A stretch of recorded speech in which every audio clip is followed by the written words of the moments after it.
the Oaks, a house in the country which I rented for the summer. As an author, I write tales of mystery and murder.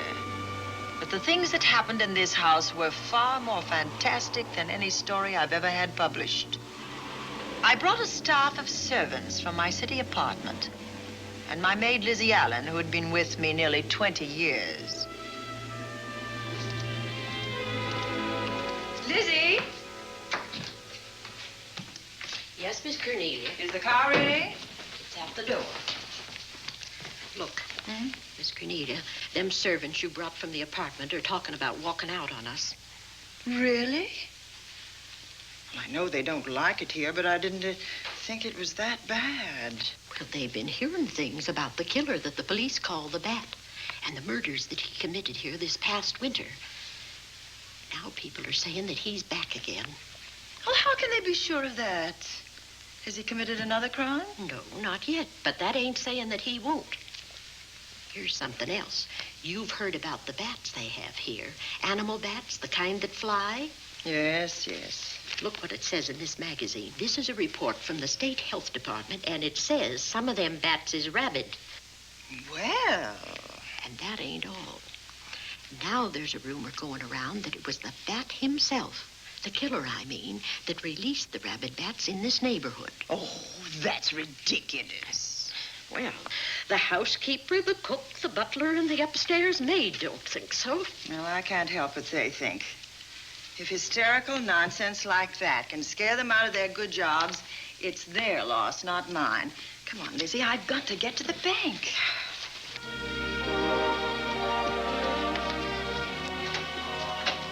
Drive directly to Zenith Bank, Warner. I'm afraid we'll have to hurry. It's near closing time. I'll get you there, Miss Van Gorder.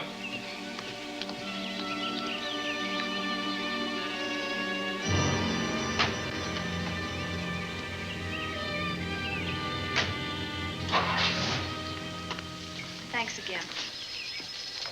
Miss Van Gorder. How do you do, Mr. Barry? How are you? I'm very well, thank you. You remember Lizzie Allen? Of course. Hello, Miss How Allen. do you do?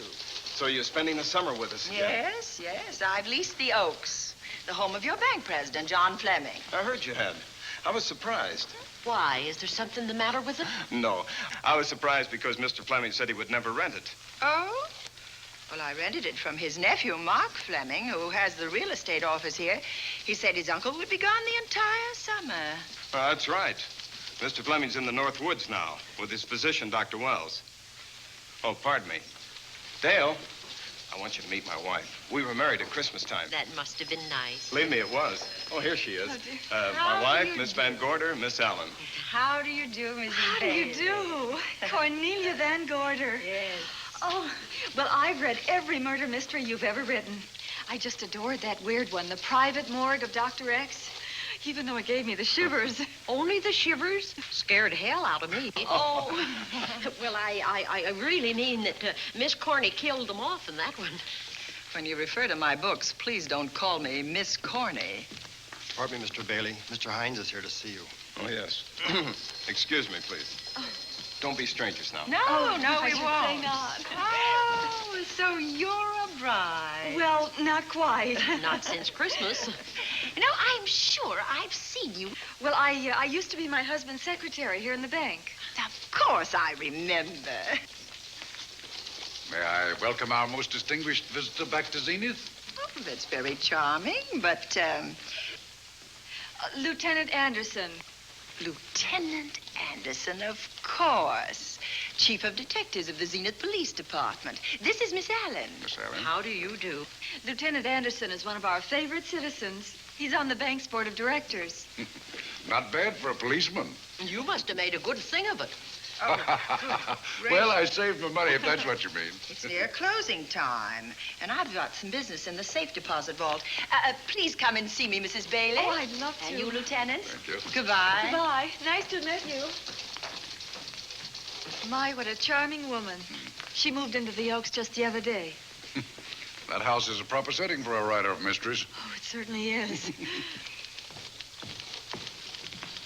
Vic, what's the matter? Come in here, both of you.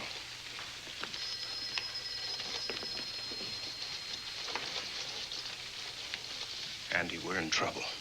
Wendell Hines came in to pick up $350,000 worth of bonds that we were holding as collateral for a loan. They were kept in our special vault. Mr. Fleming and I are the only officers of the bank who have access to that vault. So? The Hines bonds are gone. That's not all. Other negotiable securities are missing. From what I can gather, short of a careful check, the bank has been looted of over $1 million worth of securities. You'll have to notify Fleming. I wish I could talk to him. Unfortunately, he and Dr. Wells are deep in the woods. They can't be reached by phone.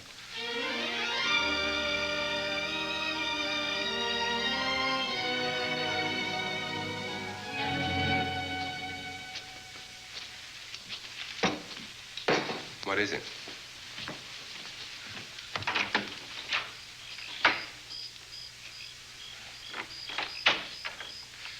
I thought I heard someone on the path coming from the lake. Had an idea it might be that guide of ours. Oh, Sam won't show up until morning. It's a 20-mile canoe trip from here to civilization. 5 will get you 10. Sam has a message for me. I thought you told him at the bank not to bother you. I did, but they'll bother me. Doctor, Yes, John. what would you do for $500,000? Anything short of murder. Why not murder? Too messy. Too great a risk? For $500,000? Yes. I pinched $1 million from the bank. Well, I'm not kidding. I embezzled it. Not that I think you wouldn't do it if you thought you could get away with it. I got away with it. I'm not talking about currency. I took negotiable securities that could be converted into cash. I have the cash in 10s, 20s, and 100s. Well, I'm your doctor, not your lawyer. Why tell me this? You'll find out why. Who's going to take the blame for the robbery? Bailey, the cashier. They'll never suspect me. I like Bailey. Well, so do I. I love the guy. I gave him his first chance. He has a lovely little wife. Charming girl. Was the best man. Where's the $1 million? In my family's tomb in Zenith. In the crypt with my father's casket. I don't buy that, John. No? No. You forget that I had you in charge when you were a very sick man. When you raved in delirium.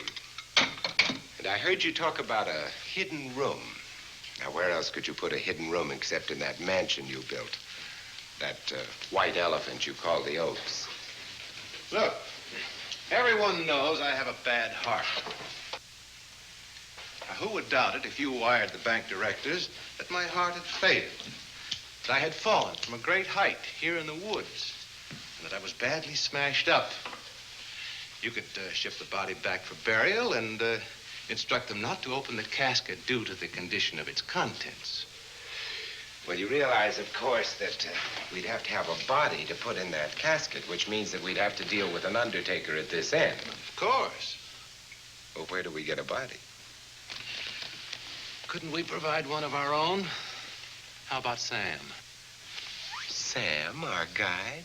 Sam weighs about as much as I do. He's practically a hermit. He wouldn't be missed for a long time.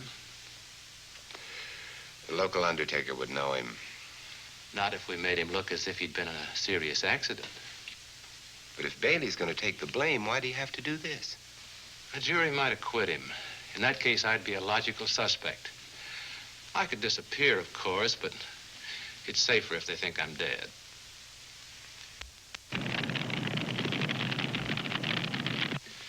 What if I don't go for this deal? In that case, it would be too bad. You mean you'd kill me? What else could I do? Now that I've told you about the $1 million, I'd say you were shot in a hunting accident. Now, look, Doctor, if you can find another body instead of Sam's, it's all right with me. There's $500,000 in it for you. I'll do my best. I smell smoke. So do I. What's that noise? Look, Doctor, the woods are on fire. It's coming this way. We've got to get out of here. Out the back way. We will. As soon as I provide that body we were talking about.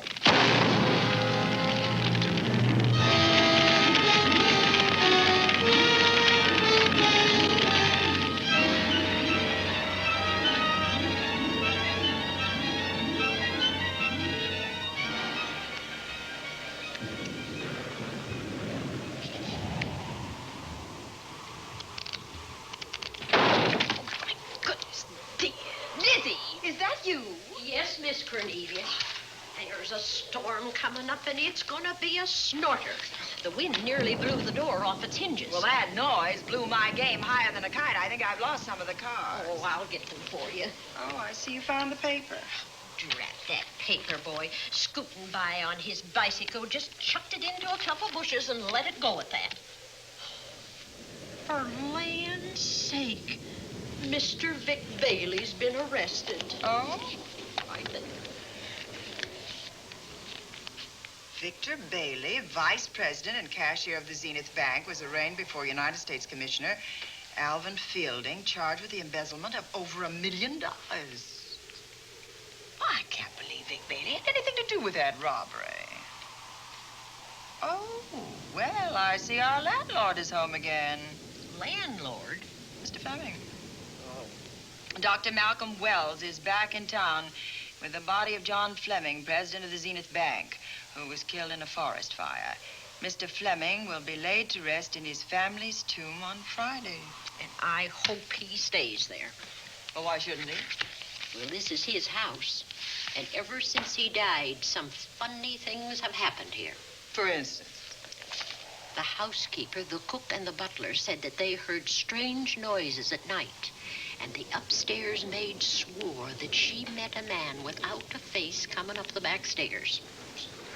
Oh, so that's why they quit and left me to run this place without a staff.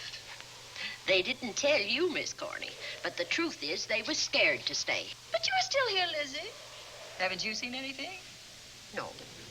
No, and even if I had, I ain't afraid of ghosts. They're afraid of me.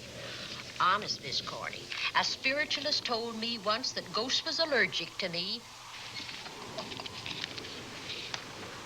But this Bat feller they keep talking about in the paper, I guess he'd be different. No, I don't think you'd have the same effect on him. Oh, dear. What are they trying to do? Drive people away from this part of the country? Why, what does it say about the bat?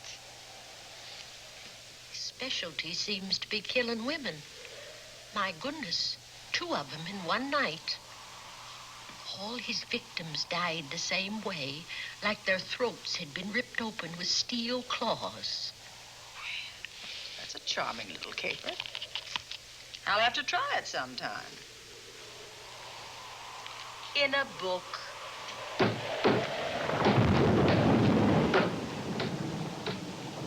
That ain't nothing, just something bumping against the house.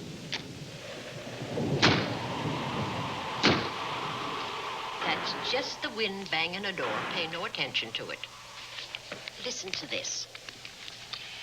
One of his victims who lived for a moment after she was found described the bat as a man without a face.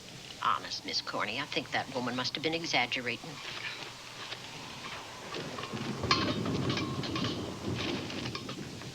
That's just that heavy tapestry at the top of the stairs. I know. I've heard it before on a windy night. But that sounds as if there was someone on the stairs. I know there isn't. At least there shouldn't be. There ain't. Them's just the noises you hear in any old house on a windy night. It says here that the bat never leaves no fingerprints. That's understandable. Having no face, he probably has no fingers either. Lizzie!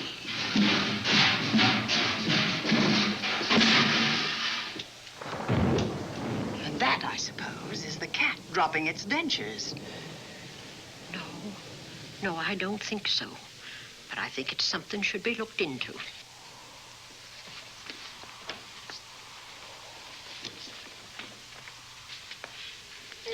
shucked him down here? The wind, I hope. There must be a window open up there. No, Lizzie. Let him lay. Let him sleep it off. I hope the power lines don't go down, put the lights out. Now, we'll check the windows in the living room and draw the curtains, and then we'll go to bed. Yes, ma'am.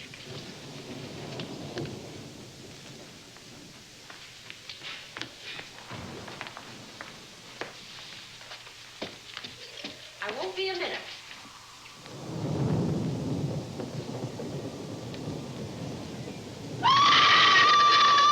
Gordy! Oh! What's that? Oh, I went to get the paper. I turned the latch off. I forgot to turn it on again. He's out there. He was coming in. He might have got you. Oh, but he didn't, and he's still out there, thanks to you. Now, you hurry now, and we'll call the police. No, I won't leave you, Miss Corny. Are you okay? Yes, ma'am, I'm okay. Okay.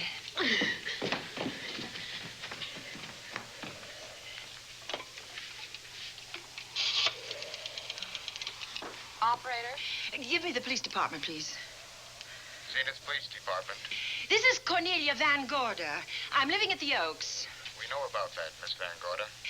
Just a moment ago, a man tried to force his way into this house. You're not alone there, are you? What about your servants? Well, I have none except my chauffeur, and he's away. He won't be back until the morning. Now, there's only 2 of us here tonight, and we're going to lock ourselves in my room. Now, if any of your men see anything, will you have them call me? I'll send officers over there right away. Oh, thank you very much. Come on, Lizzie. We're going to sleep in my room.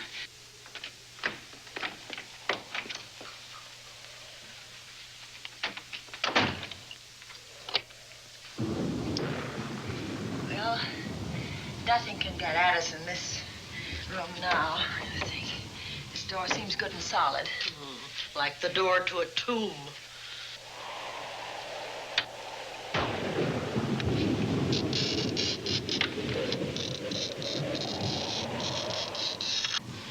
I think that couch will be comfortable. There's some extra bedding, you know. Yes, ma'am. Closet. Let's see now.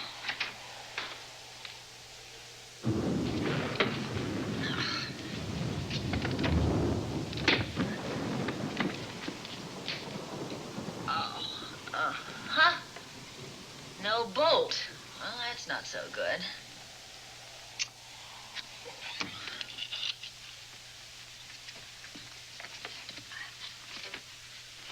What's that for? That, my good woman, is a booby trap. If anybody tries to open this transom, this will be knocked off, and we'll hear it fall.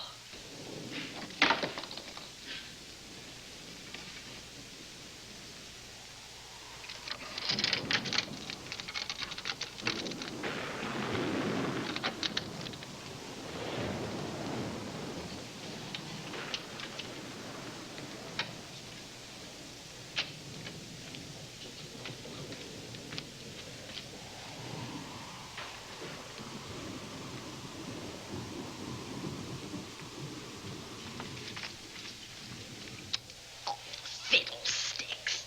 I forgot my night things, my robe, my gown, and my slippers. I'll go get 'em now.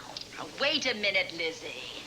I'll go with you. Now, don't you bother, Miss Cornelia. My room's just down the hall. Lizzie, I told you to wait. It's all right. I'll only be a second. Get in here. Get in here.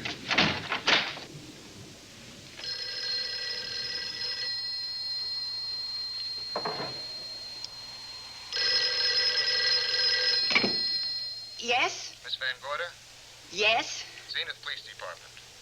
There's a police car just outside your house, and the officers in it have reported that there's no sign of a prowler anywhere on the grounds. Oh, the man's inside now. He's in the hall, just outside my bedroom. Have your men break through the kitchen door and search this place from top to bottom. Okay, Miss Van Gorder, sit tight. I will. I have a gun, and I know how to use it.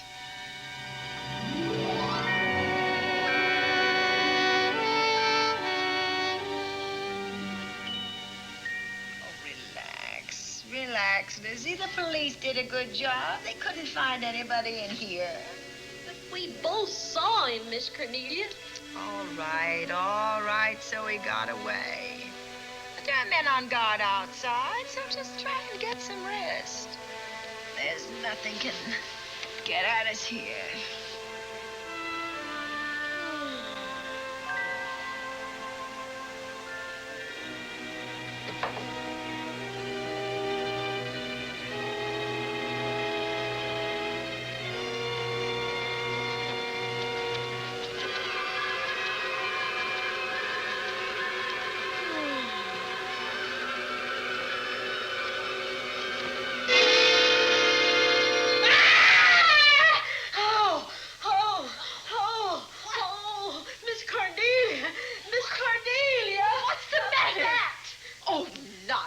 You've had a nightmare. Maybe I did. But there was a bat and it bit me.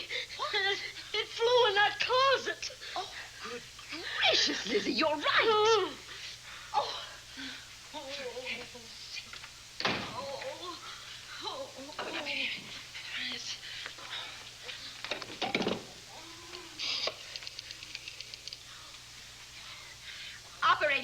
Operator, will you get me Dr. Malcolm Wells' office, please? No, I don't know his number, and I have no phone book up here, but this is an emergency. Will you connect me with his office, please? Oh, dear, I'm going to get the rabies. Hello? Hello?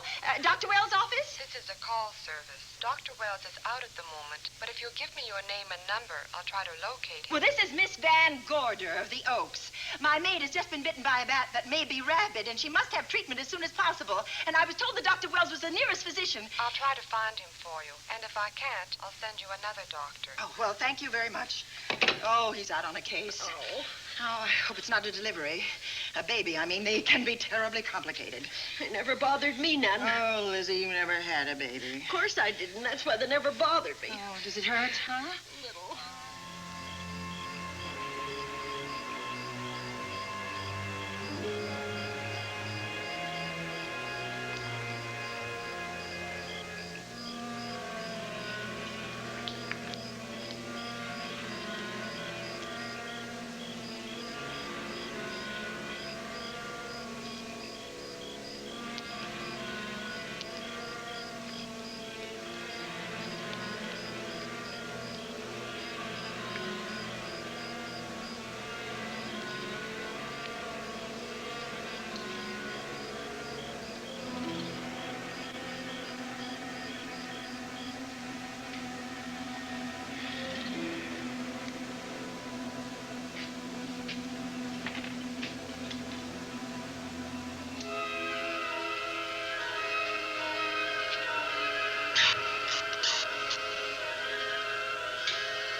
Dr. Wells?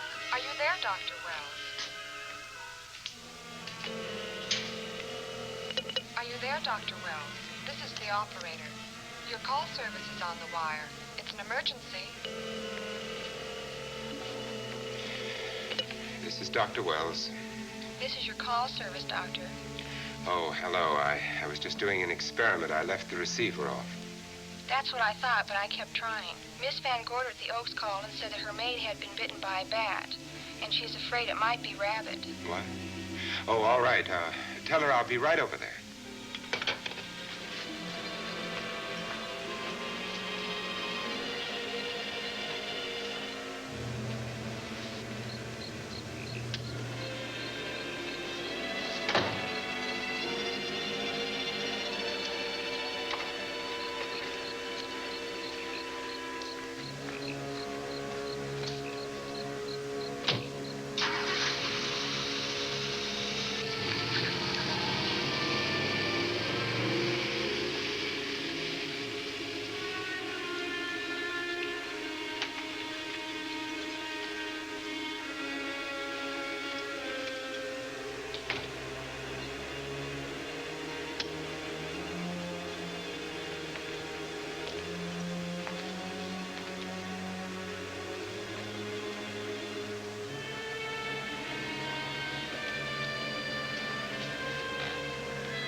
there?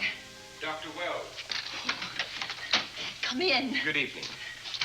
Oh, I'm so glad they found you, Doctor. Well, I reached my office shortly after you called. How is your maid?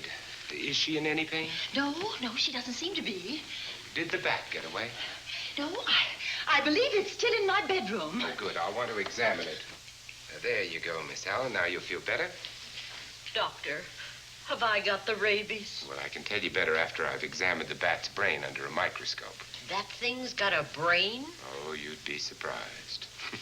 Where is it? I think the little darling is in that closet. Oh. You know, it's a pity you leased this house, Miss Van Gorder. Why a pity? Well, my dear lady, I don't want to alarm you, but... Oh, well, after tonight, nothing can alarm me. Yes, I understand. It must have been terrifying.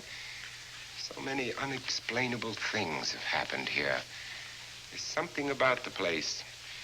Your servants must have sensed it when they walked out on you. An apprehension of disaster. Well, let's see.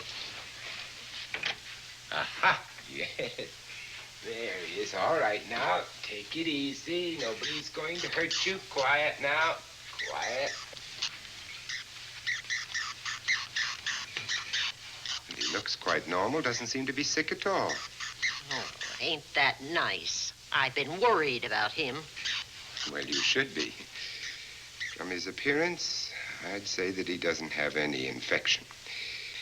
In which case, you've had a narrow escape. Now, you take one of those tablets I left for you, and I'll guarantee you a good night. And I'll drop in on you tomorrow. Oh, thanks for everything, Doctor. Now, don't worry, I can find my way out. Oh, I know you can, but do let me help you. Oh, don't forget that once I'm gone, you'll have to climb those stairs alone. Oh, I'm all right. I'm armed now. Can you shoot one of those things without shutting your eyes? Oh, Doctor, there are guns in every book I've ever written. I don't write about things I'm unfamiliar with. Lock the door, Lizzie. Good night. Yes, ma'am. Good night, Doctor. Accident? No, the wind blew him down. Oh. I think. Did you know that young Mark Fleming leased you this house without notifying his uncle? No, I didn't. Well, it doesn't matter now. John Fleming is dead and Mark's his heir.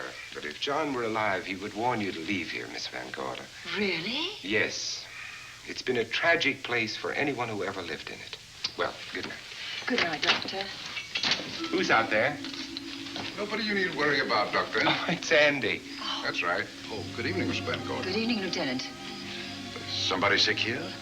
My maid was bitten by a bat. Oh? A rabid bat? Well, I'll know for sure when I get to my lab. I caught the bat. It happened indoors? In my bedroom, yes. How'd it get in? Well, there are many ways a bat could get in a house. You ought to know. I spotted this hole in the window the minute I got here. Why? That's where the two-legged bat got your door open. Miss Van Gorder told me that she phoned headquarters at Zenith. Yes, I phoned twice. The second time was after the prowler got in the house. Weren't you at headquarters, Andy? No, but they contacted me. An officer came and searched the house from top to bottom, but they couldn't find the bat. You better have this window fixed tomorrow. Oh, yes, I certainly shall. Yes, and I'd better be going. I'm due in surgery at 8 o'clock in the morning. Good night. Good night, Doctor. There will be a man patrolling the grounds all night, Miss Van Oh, Gorder. thank you. And nobody inside, Andy? Why should there be? Well, how do you know but what the bat is hiding somewhere in the house? I'm quite sure he isn't in the house, Doctor. Not now. Good night. Good night.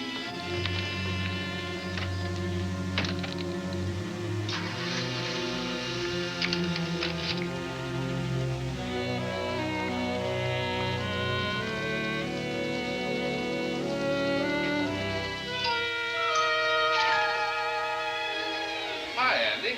Hello, Mark. Well, congratulations.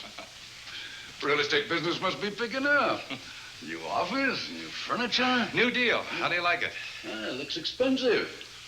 Are you squandering your inheritance? Oh, I haven't got it yet. Well, the paper says John Fleming left his entire fortune to you. Funny thing about that entire fortune is that we can't find it. No kidding. Oh, all Uncle John had in his bank account was a couple of $100. And his safe deposit box was empty. If we don't find that missing million, mine will be empty, too. How come? Well, all my savings were invested in Zenith Bank stock. The examiners won't certify the bank is solvent until those stolen securities are found. So the stockholders have voted an assessment that will wipe some of us out. It's a since those securities have been converted into cash. And if I can't find that cash, I'm sunk. Well, where are you going to look for it, Andy?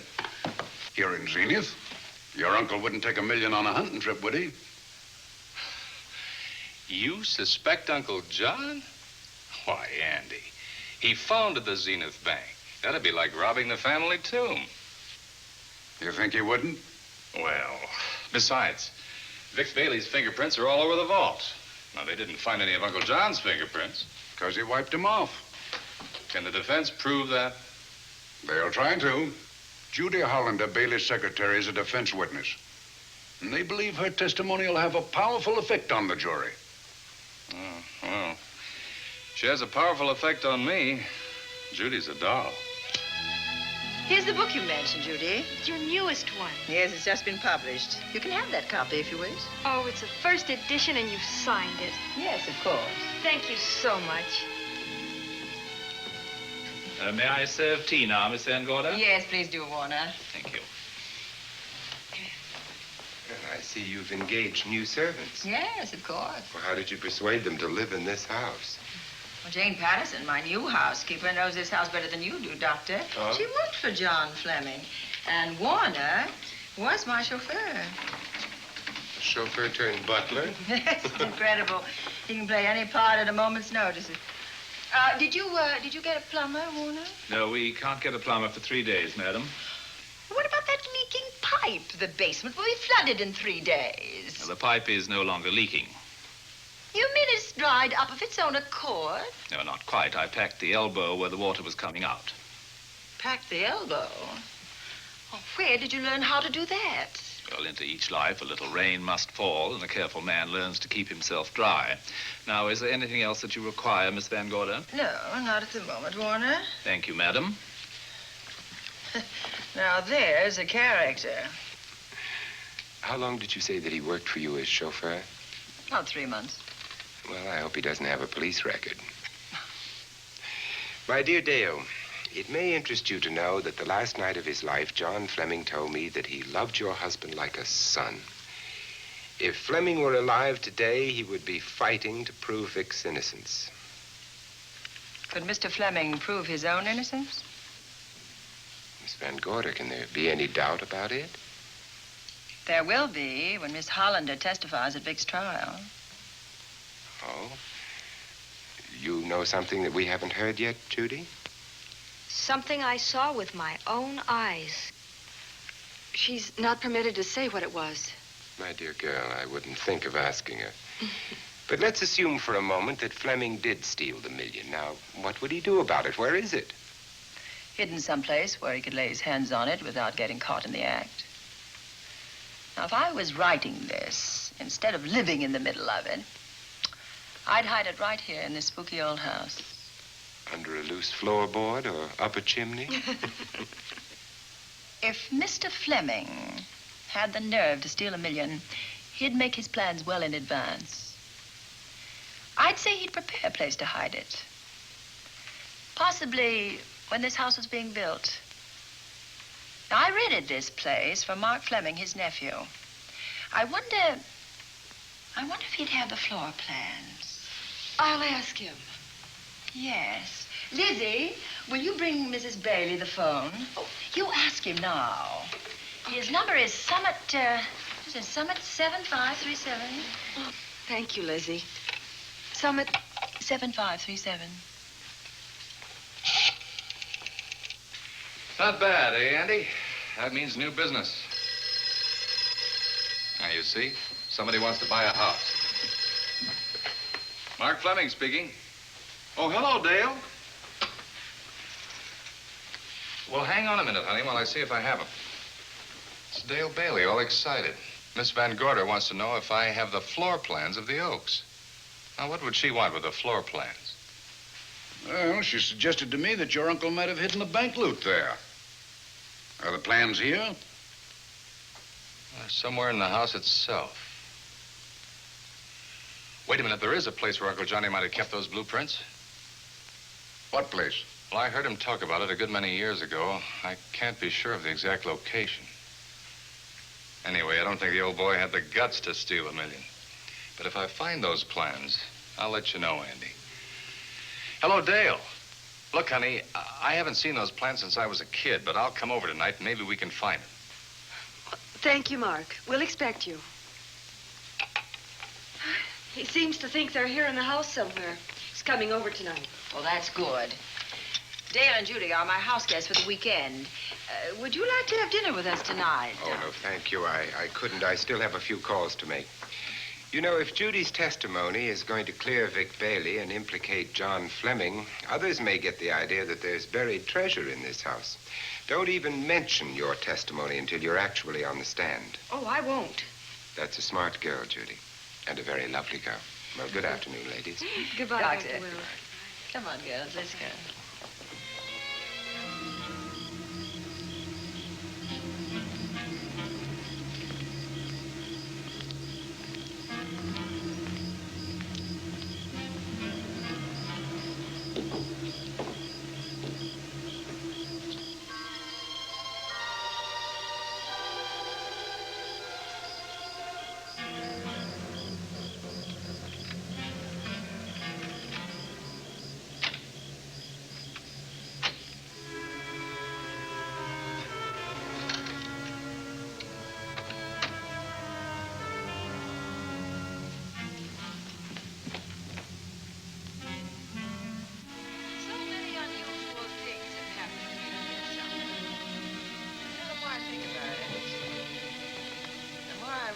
I should be putting them down on paper. Weren't you your husband's secretary, Dale? Yes, I was. Do you take shorthand? Mm-hmm. Well, my dear, if you'd like to have your mind occupied, I want you to work with me while I write the story of this fantastic criminal, the Bat.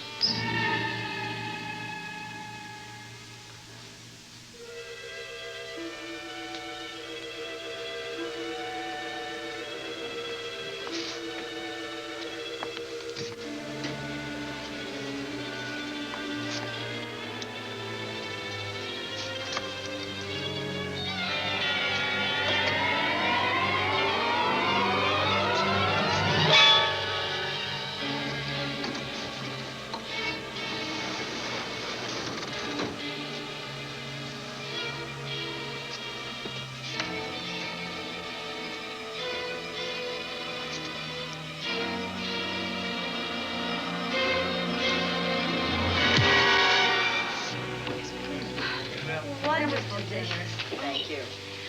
It's really nice. Good dinner, Lizzie. As usual. Wonderful. Oh, what a lovely piece of silver. It's an original, isn't it? Yes, they still use them in England for buffet breakfasts. I've got water in the bottom.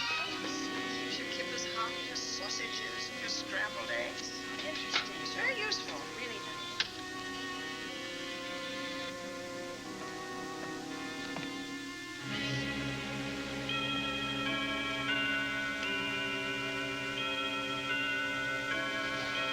Clock hasn't struck the hour in the last 10 years, if I'm to believe what Mark Fleming told me.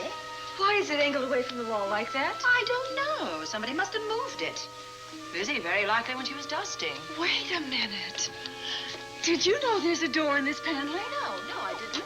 Oh, my gracious, so there is. Maybe it opens to a secret passage. Oh, certainly to a secret something. Is it exciting? Who knows, girls? We'll be about to stumble on that missing $1 million. Oh, this is panel. There's a panel. There must be some gimmick to it. There always is. Yes, it moves. It moves.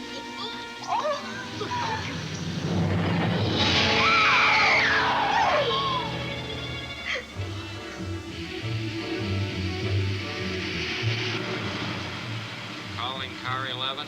Calling car 11. Proceed to the Oaks in Zenith Township immediately. A homicide has been reported. Okay. proceeding to the Oaks. Notify the county coroner, Dr. Wells. Tell him to come to the Oaks at once.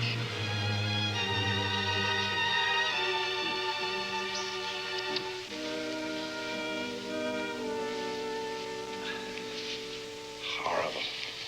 As if his throat has been torn by some creature with fangs or claws. That's his sign. We found it on the others he killed. I'd hoped those reports that he was up to his old tricks again were pure imagination, but apparently they're based on fact. He's come back. Back to the scene of his kills. Yes, that's who I mean. That's who did this. The bat. Who found Mark? We all did. And it's Dale and Judy and I. Lizzie was in the dining room. This is my new housekeeper, Jane Patterson. You know, she worked for John Fleming. I know her. Where were you, Mrs. Patterson? In the kitchen, cleaning up. I cooked the dinner tonight. Did you know that the secret closet was here? No. It was behind the grandfather's clock. Well, it was I who found it, really. Noticed the clock had been moved and the door wasn't quite closed. I'll get it.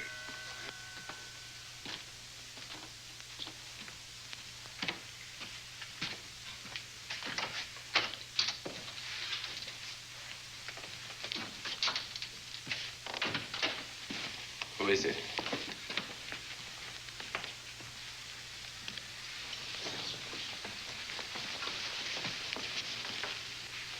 Mark Fleming. As coroner, you saw the same wounds on the others. How long's he been dead? Oh, I'd say about a half an hour. Do you believe it was the bat? That's a bat's trademark. Perhaps he's still in the house. That's possible. Why should he be? Because he's looking for something, and like you, he believes it's here. And he's a persistent killer. I would advise you to get out of this house as quickly as possible, notwithstanding our expert police protection. Have you called the morgue? They're on their way here. Oh, good. I want to examine the body before they get here. May we take it into another room? Yes, to the sunroom in the back. Thank you. Give me a hand. Excuse me.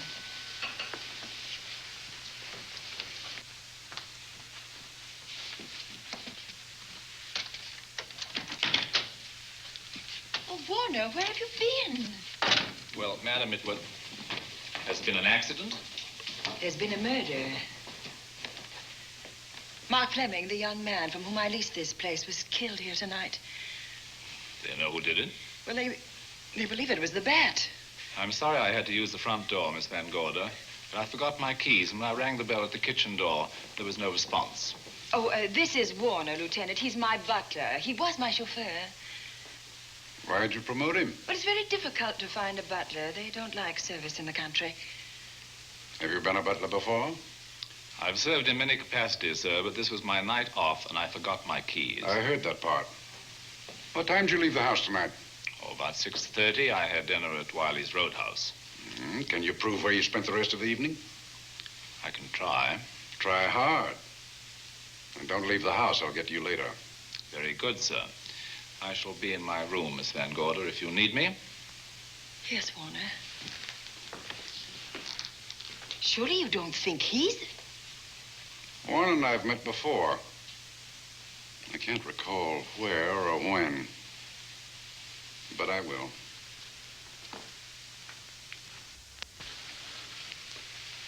There'll be a crew here shortly from headquarters, dusting for fingerprints, taking photographs. But in the meantime, Mrs. Patterson, you aren't leaving the house tonight, are you? No, Lieutenant. Don't. I'll talk to you in the morning. Good night. Good night, sir. Good night, Miss Van Gorder. Dale, I was with Mark Fleming this afternoon when you talked to him about the floor plans of this house. I heard him tell you he was coming here tonight. Dale called him at my request. She told me he was coming. Who else heard her tell you that? Judy, Lizzie. And that nice Dr. Wells. Dr. Wells. There are a few killers who kill for the fun of it. The bat very likely is a mental case, and I'm convinced that his crimes are motivated by his mania for personal gain. There's $1 million at large, And he's going to keep on hunting for it until he lays his hands on it. Now, these young ladies are staying here tonight? Yes, they're my house guests. Well, when my crew arrives, we'll be busy for a while, so I'd suggest that we go to our rooms? That's a very good idea. Come on, girls. What about a police guard for this house tonight, Lieutenant? You've got one. I'm going to cover this place tonight from the attic to the basement. If the bat makes another call, I'll have a little surprise for him. Who is he? Have you any idea?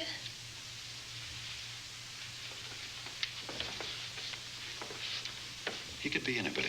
So far, there are clues to his identity, but nothing we could take before a jury. I'm afraid we must look higher than the criminal world. He may be a merchant, lawyer, doctor, scientist, one of the pillars of his community.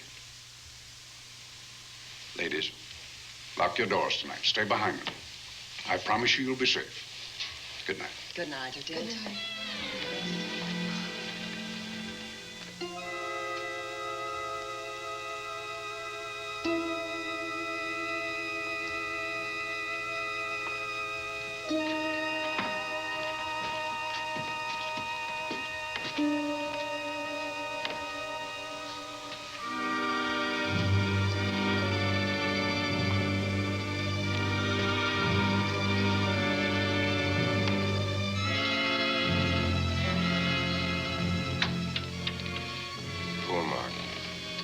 It's a pity. So young. Well, Doctor, do you agree it was the bat? In my report, I shall say the death was caused by the same technique used in the other killings. A paralyzing blow to the throat, followed by severe lacerations of the jugular, resulting in excessive hemorrhage. In a layman's language, he didn't know what hit him. Oh, he knew. But he didn't have time to think about it.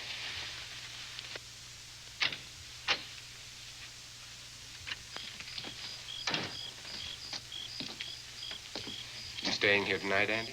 Well, until I check the doors and windows, but I'll be back bright and early in the morning. Neither snow, nor rain, nor heat, nor gloom of night stays these couriers from the swift completion of their appointed rounds. A lot of people are due for a shock when I close this case. Yes, I'm sure they are. Good night, Andy. Don't get hurt. Good night, Doctor.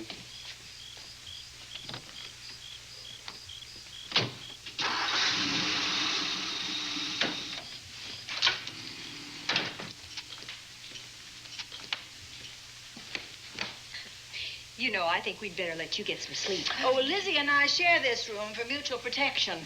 You know, one night, a storm blew the wires down, put the lights out, and I went out the next day and bought a half a dozen of these things. You better take one with you, Dale. Oh, thank you. We'll go across the hall now. Are you sure there's nothing else you need? Oh, no. Quite sure. We'll be all right. Well, if anything bothers you, you just sing out, and two strong women will come to your rescue. Oh, nothing will bother us. Not with Andy on the job. No. Well, good night. Good night, Miss Van Gordon. See you in the Don't worry. Everything will be all right. We won't. Good night. Good night.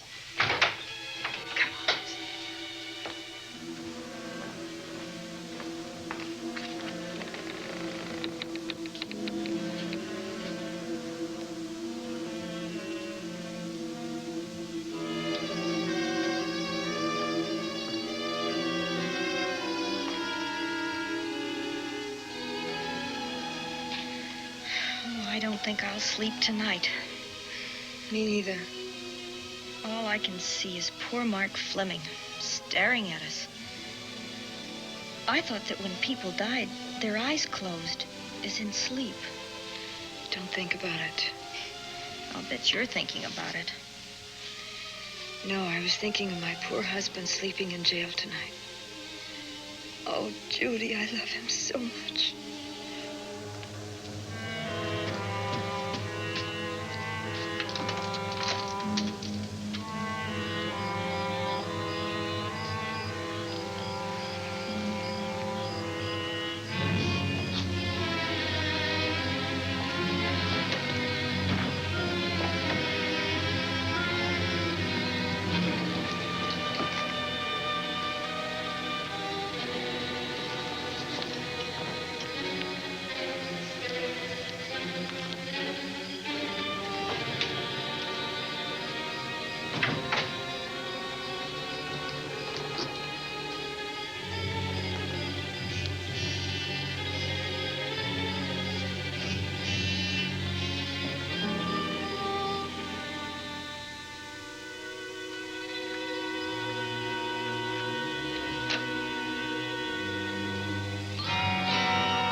That noise. Oh, I don't know. I kind of fell half asleep. For a moment, I thought it was something from a dream. It's somewhere in the house. Yes, on the floor above. Not directly over us. Probably a room overlooking the driveway.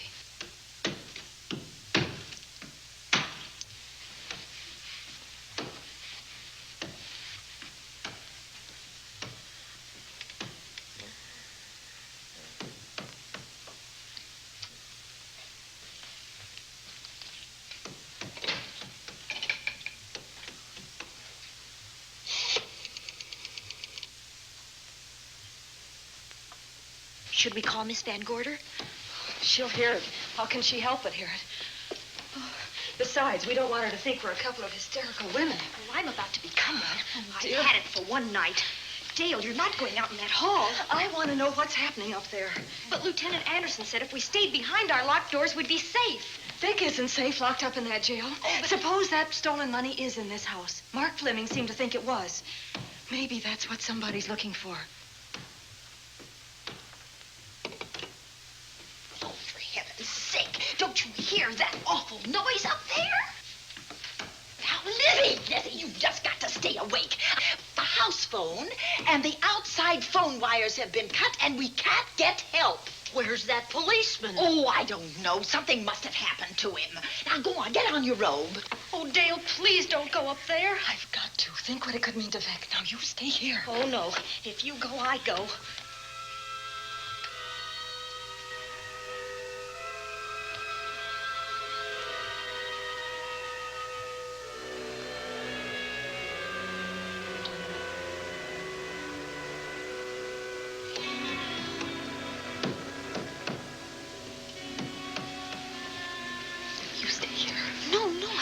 Go up there alone. You wait here. I'm going to see what it is. Oh, please let me go with you, Judy, Dale. will you warn me if anyone comes? I'll only be a moment. Now, wait.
Give her to me. I'll look after her.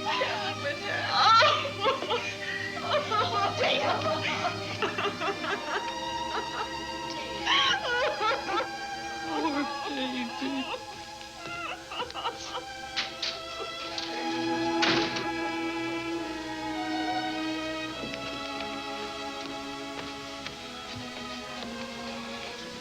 Judy.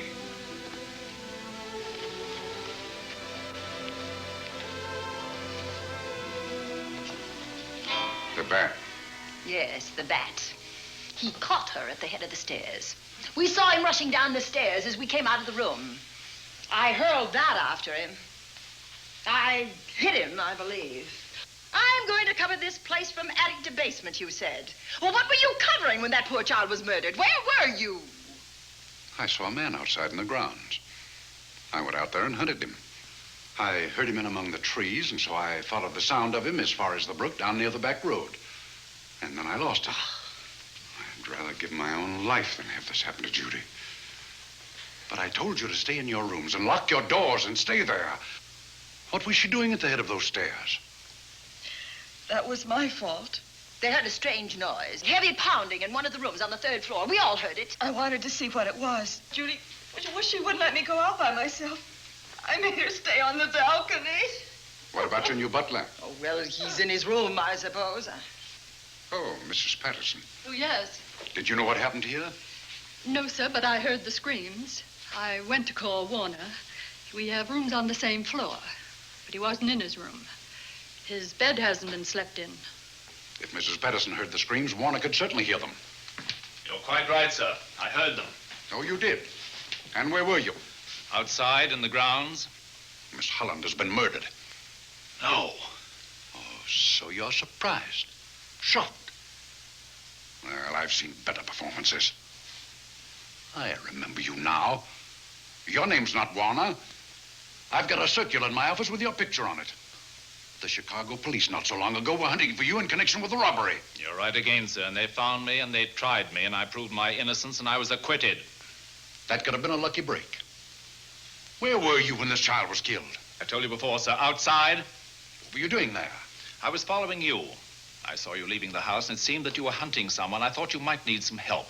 Oh, yes, sir. I followed your flashlight down through the trees. Then it disappeared. And then suddenly, as I was staring out into the darkness, I was struck by something on the back of the head. The next thing I knew, I was lying on the ground. I realized I'd been knocked out. I wish you had been knocked out. But then we'd have found you with your mask still on your face. You were hit here in this house with this poker as you were rushing down those stairs after that child was killed. Oh, no, sir. You can't pin this on me. I'm not the bat. I've never killed. I couldn't kill. I won't take the rap for this.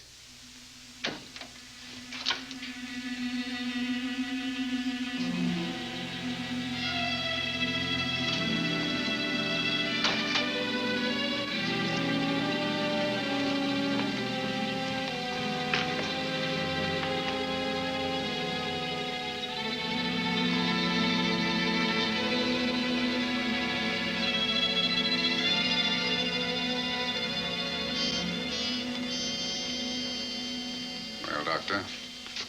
We have another case for the county coroner. You see, the bat came back. Why did you come back, Doctor? Well, I had an accident about a mile down the road. The right rear wheel of my car came off and I plunged into the ditch. This was the nearest house, so I came here to call for help. I thought I'd find you around, Andy. Physician, heal thyself. You must have been hit by something on the back of your head. I told you I had an accident. So you did, Doctor. So you did. I could be wrong. But maybe I'm not. We shall see. All right, dear, let's start a new chapter. For days, the murders held the headlines. Lieutenant Anderson grilled us and ransacked the house from top to bottom. Warner was not placed under arrest, but his every move was watched. At night, except for a detective on guard in the house, the police and the reporters left us alone. And on one of those nights, without telling Lizzie or anyone else, I pursued a secret investigation of my own.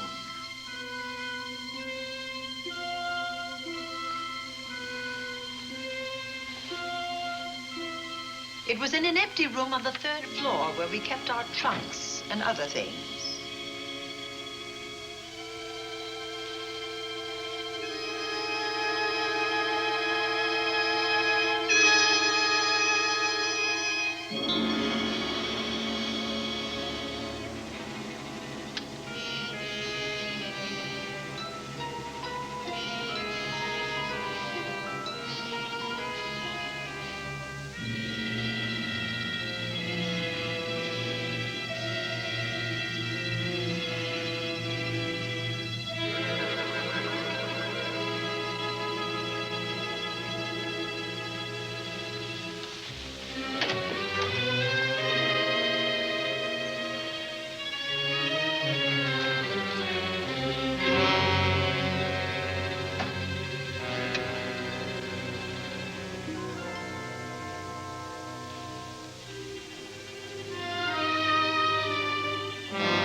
Put him up, Pat.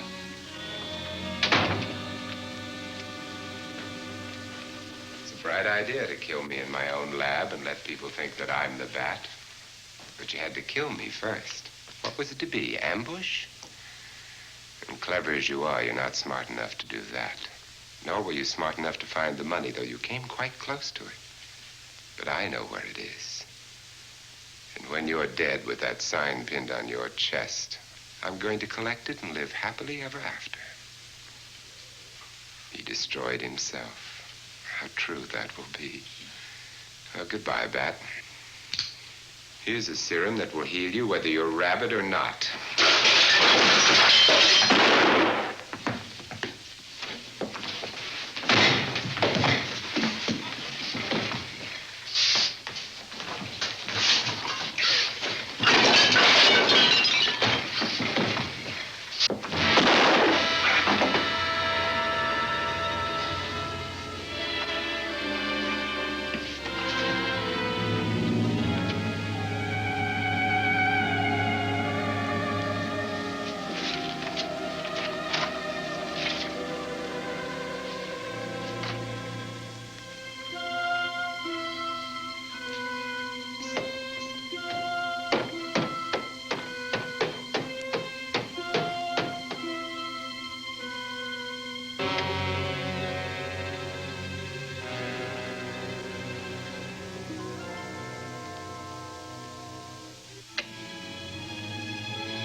Something's wrong.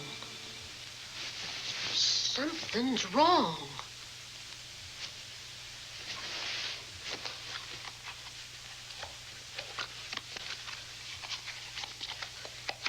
This Cornelia.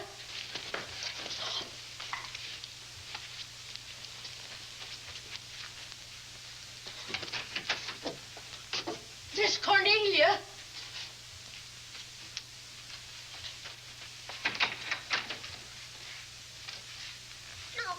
Where would she be going at this time of night?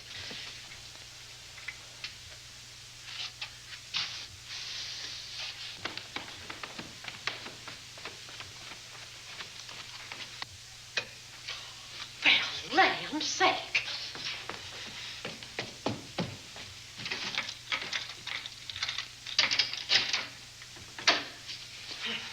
I never.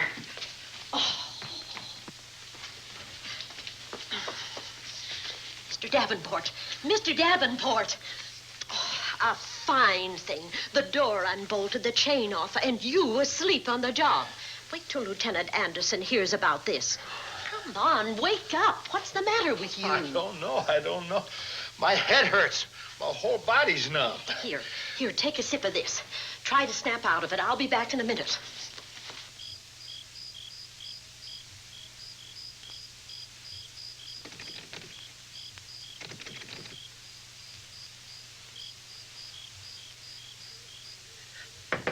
Hurry, will you? It's Lizzie. I'm terribly worried. I can't find Miss Cornelia anywhere, and something's happened to the policeman. I don't know what. Get Warner. Bring him to the drawing room. Tell him we need him.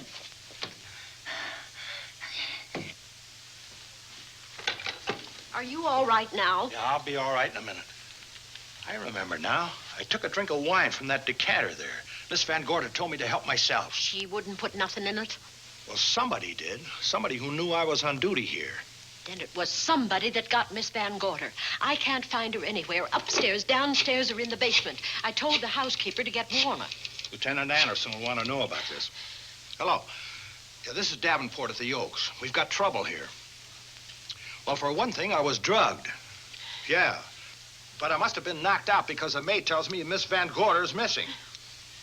Well, you better call Anderson and let him know. He's not at home. Well, where is he? Out on a case? What case? Dr. Wells. What else did they tell you about it? Oh, hurry, will you? We've got to find Miss Cornelia. Okay. Lieutenant Anderson is out on a case. Dr. Wells was found dead in a room next to his garage, murdered. Dr. Wells? There's something queer about the killing of Wells, but headquarters won't talk about it. Lizzie, Warner isn't in his room. There's no sign of him anywhere. And I was supposed to keep an eye on that guy. Where's Miss Cornelia? That's what I want to know. Wait a minute. Didn't you say that the chain and the bolt were off of the front door? I certainly did. Well, maybe Miss Van Gorder went outside. Oh, she never would. We better look. I can't breathe. There's nowhere else.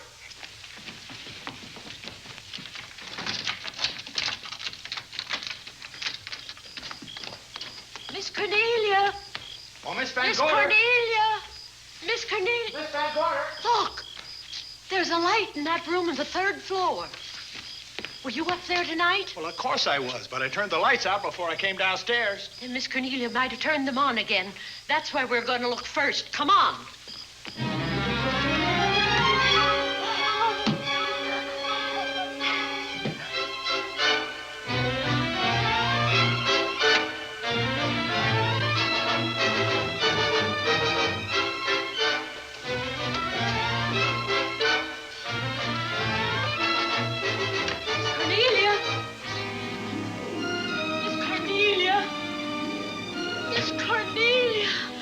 Yes, Lizzie. I'm here. Right here. Come to the mantelpiece. Here we are, Miss Van Gorder. What do we do now? Over the mantel, there are 5 panels. Strike it with your hand.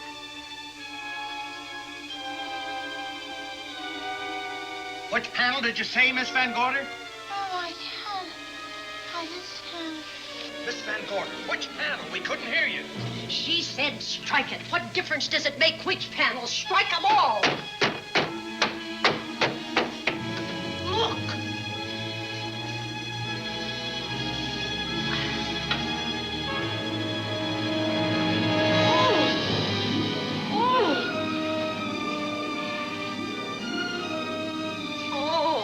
It's all right now.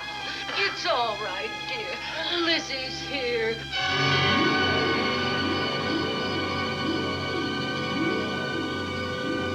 Feeling better? Yes, much better. We'll take you to your room. Oh, no, you won't. I'm going to stay right here. I'm quite all right. Oh, how blessed it is to breathe without an effort. You know, no one knows how sweet the air can taste until someone shuts it off for a moment. That room is just like a box. When the mantelpiece closed, it seemed like all the air was drawn out of it. Look, there it goes again. Let it close. I can open it from in here. There's a control panel behind this blueprint. Electric motor under the trap door here. Once the door is open, you can keep it that way. I believe that the fireplace in this other room opens the same way. And it does. I tried to find this, but I couldn't find it. Yeah, it's back at this blueprint here. Well, it's quite a setup. Too bad we can't open that safe in the same way. Take an expert to crack this box or a shot of nitro. Oh, maybe that's what the bat had in mind. Could be. Seems he's on the prowl tonight.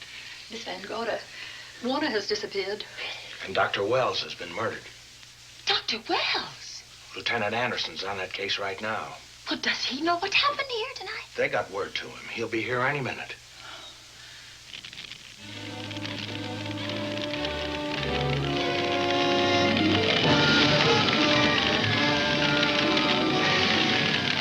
What's that noise? Miss Van Gorder, the garage is on fire. Scott, look at that.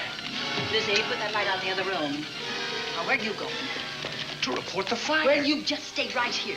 Miss Van, go to the garage. Well, let it burn. You watch the stair. Can't you see that fire was set to get us out of the house? Out of the house? Were you talking about the... Yes, I'm talking about the bat.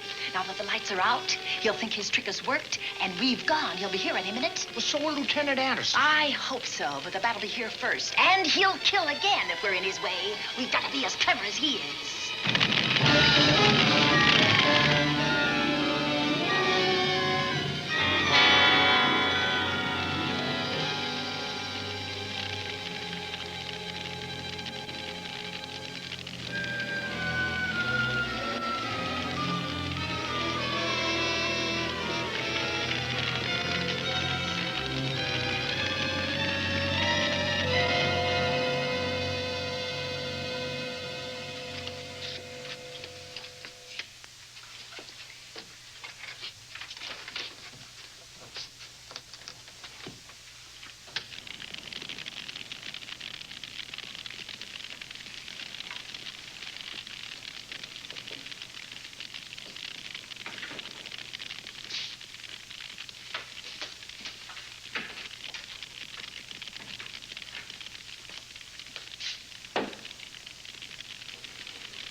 But you'll be safer downstairs. I'll take care of you. Well, the others can go, but I'm going to stay right here.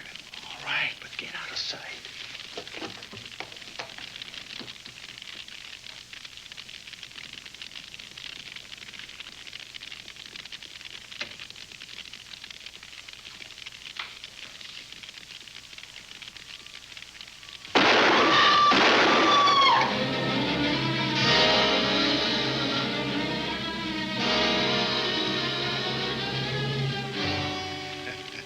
Let's face it, ladies, and get it over with. Others have seen my face before they died, but I'll have to deny you that pleasure. This would make a good scene for your book, Miss Van Gorder, but I'm afraid you'll never write it.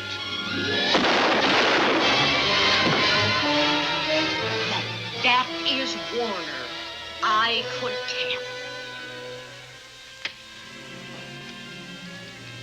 You misjudged me, Miss Ellen.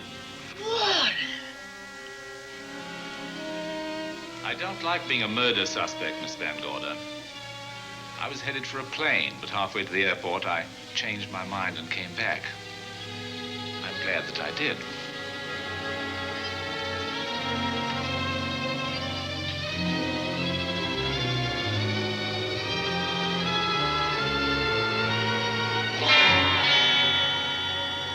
Why, it's Lieutenant Anderson.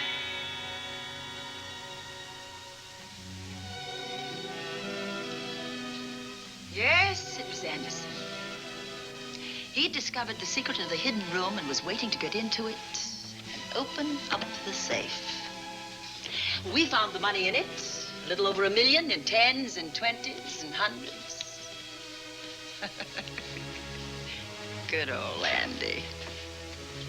With all his ill-gotten gains invested in bank stock.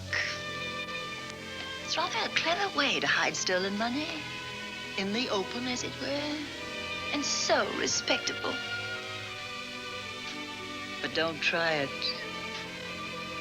No matter how clever you are, you can't hide murder.